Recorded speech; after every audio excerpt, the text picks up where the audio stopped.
Hey guys, welcome back to our channel. അപ്പോൾ ഇന്നത്തെ നമ്മുടെ ചർച്ച 5ാം ക്ലാസ്സിലെ ശാസ്ത്ര പുസ്തകത്തിലെ ഒന്നാമത്തെ ചാപ്റ്ററായ ഒറ്റയല്ലൊരു ജീവിയും എന്ന ടോപ്പിക്കാണ്. അതിലുള്ള കുറച്ച് പ്രധാനപ്പെട്ട പോയിൻറ്റ്സ് മാത്രമാണ് എടുത്തിരിക്കുന്നത്. എന്തൊക്കെയെന്ന് നോക്കാം. ആഹാരത്തിനായി ജീവികൾ പരസ്പരം ആശ്രയിക്കുന്നു.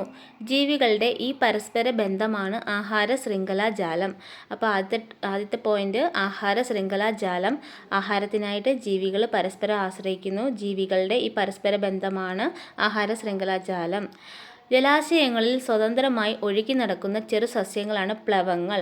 അപ്പോൾ ജലാശയങ്ങളിൽ സ്വതന്ത്രമായി ഒഴുകി നടക്കുന്ന ചെറു സസ്യങ്ങളാണ് പ്ലവങ്ങൾ. സമുദ്രം എന്ന ആവാസ വ്യവസ്ഥയിലെ ഉത്പാദകരാണിവ.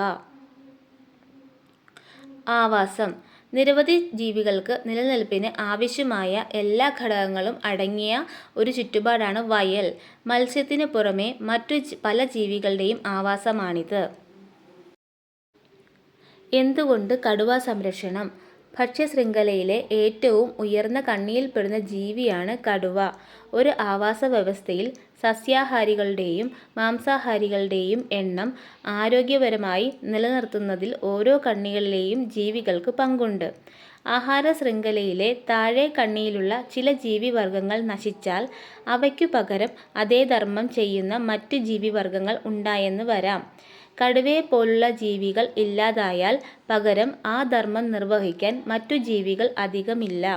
അതിനാൽ കടുവയെപ്പോലെ ഉയർന്ന കണ്ണിയായ ജീവികളുടെ സംരക്ഷണം പ്രാധാന്യമർഹിക്കുന്നു.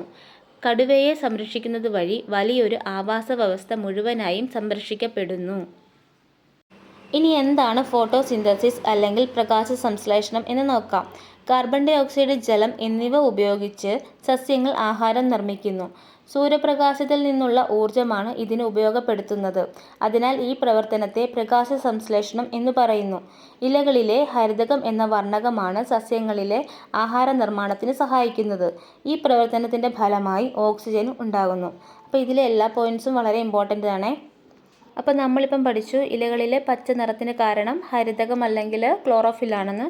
ഇനി ഓരോ നിറവും അതിലടങ്ങിയിരിക്കുന്ന വർണ്ണകവും ഏതാണെന്ന് നോക്കാം. ചുവപ്പ് ആന്തോസയാനിൻ, ഓറഞ്ച് കരോട്ടിൻ, മഞ്ഞ സാന്തോഫിൽ. ഇത് വളരെ ഇമ്പോർട്ടൻ്റ് ആണ്. ഇനി അന്തരീക്ഷ വായുവിലെ വാതകങ്ങളുടെ അളവ് ഒന്ന് നോക്കാം. അപ്പോൾ അന്തരീക്ഷത്തിൽ ഏറ്റവും കൂടുതലുള്ളത് എന്താണ്? നൈട്രജനാണ്. അപ്പോൾ അന്തരീക്ഷ വായുവിലെ ഏറ്റവും കൂടുതലായി കാണപ്പെടുന്ന വാതകം നൈട്രജൻ. 2ാം സ്ഥാനം ആർക്കാണ്? ഓക്സിജനാണ്. അല്ലെ, ഗ്രീൻ കളറിലുള്ള ഓക്സിജനാണ് കാണിച്ചിരിക്കുന്നത്. പിന്നെ ആർഗൺ, പിന്നെ കാർബൺ ഡൈ ഓക്സൈഡ്, പിന്നെ മറ്റുള്ളവ. ഊർജം ലഭിക്കാൻ സസ്യങ്ങളിലും ശ്വസനം നടക്കേണ്ടതില്ലേ? സസ്യങ്ങളിലും ശ്വസനം നടക്കുന്നുണ്ട്.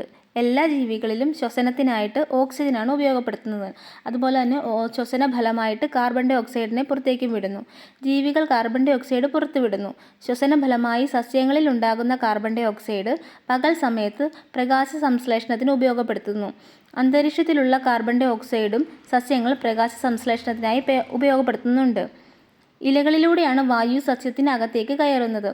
വായുവിന് സസ്യത്തിനകത്തേക്ക് കയറാനായിട്ട് ഇലകളിൽ ചെറിയ സൂക്ഷ്മ സുഷിരങ്ങളുണ്ട്. ഈ സൂക്ഷ്മ സുഷിരങ്ങൾ അറിയപ്പെടുന്നത് സ്റ്റൊമാറ്റ എന്നാണ്. ഇതിലൂടെയാണ് അന്തരീക്ഷ വായു സസ്യത്തിനകത്തേക്ക് പ്രവേശിക്കുന്നത്. അതുമാത്രമല്ല, പ്രകാശ സംശ്ലേഷണ ഫലമായി ഉണ്ടാകുന്ന ഓക്സിജൻ പുറന്തള്ളുന്നതും ഈ സുഷിരങ്ങളിലൂടെയാണ്. അപ്പോൾ ഇലകളിലുള്ള സൂക്ഷ്മ സുഷിരങ്ങളാണ് സ്റ്റൊമാറ്റ. ഇതിലൂടെയാണ് വായു അകത്തേക്ക് പ്രവേശിക്കുന്നതും പ്രകാശ സംശ്ലേഷണ ഫലമായി ഉണ്ടാകുന്ന ഓക്സിജനെ പുറത്തേക്ക് തള്ളുന്നതും ഈ സൂക്ഷ്മ സുഷിരങ്ങളിലൂടെയാണ്. ഇനി അടുത്തതായിട്ട് എന്താണ് എപ്പിഫൈറ്റ് എന്ന് നോക്കാം. വാസസ്ഥലത്തിനായിട്ട് വേണ്ടി മാത്രം മറ്റ് സസ്യങ്ങളെ ആശ്രയിച്ച് ജീവിക്കുന്ന സസ്യങ്ങളാണ് എപ്പിഫൈറ്റുകൾ.